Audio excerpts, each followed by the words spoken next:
Patuloy ang pagdulog sa DOJ o Department of Justice ng mga biktima ng isa na namang di umano'y networking scam.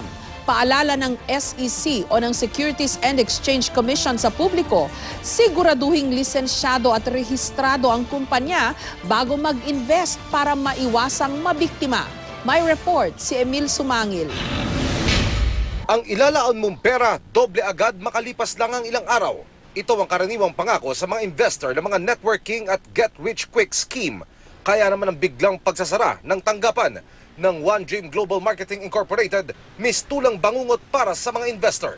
Hindi ko na po na-pull out yung pera ko. Kaya po nangyari yun. Talagang dalang lahat.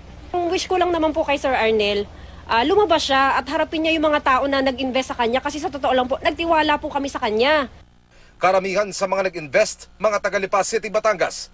Simula pa kahapon, patuloy ang pagdulog ng mga investor sa tanggapan ng Department of Justice. Ang masakit doon, kaya ako nanggigigil kasi yung pera namin magkapatid at pera ko, pampagamot ko sa ospital nasama.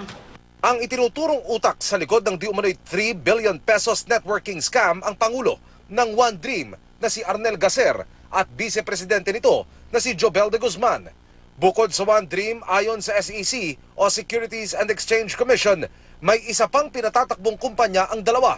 Ito ay ang Freedom Life Advanced Global Prosperity Marketing Incorporated o FLAG. Ang mga nakarehistrong incorporator ng dalawang korporasyon, pareho at halos sila-sila rin. Sa dokumento ng SEC, rehistrado ang One Dream bilang isang ordinaryong korporasyon pero walang lisensya na mag-operate bilang isang investment firm gaya ng FLAG. Na-certify po ng aming mga departamento na it is not authorized to solicit investments from the public.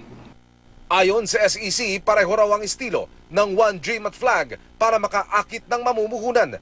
Nasa 50% daw ng perang inilagak ang tutubuin sa loob daw ng ilang araw, kapalit ng pagbili ng health products at food supplement. For every slot daw po na worth 1,500 pesos, the exit or payout is 2,200 pesos.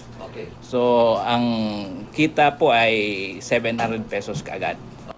Hindi na bago ang mga kalintulad na investment scheme sa Pilipinas. Nitong taon lamang, nagbabala na rin ang SEC tungkol sa pagsali sa online company na mGoldex Philippines na nagbebenta di umano ng ginto. Hindi rehistrado sa SEC ang mGoldex pero giit ng mga miyembro nito, lehitimo ang operasyon. Hulyo naman noong nakaraang taon na diskubri ang 100 milyong pisong natangay di umano ng Upworm Limited Corporation na nagre-recruit gamit ang Facebook. At sino naman ang makakalimot sa itinuturing na pinakamalaking investment scam sa Pilipinas? Ang Aman Futures na nakabiktima sa tinatayang 15,000 investors. Kahit ilang beses pang magpaalala ang SEC tungkol sa mga ganitong investment scheme, tila marami pa rin ang nahihikayat na mag-invest dito. Kaya payo ng SEC, tandaan ang mga sumusunod para maiwasang mabiktima.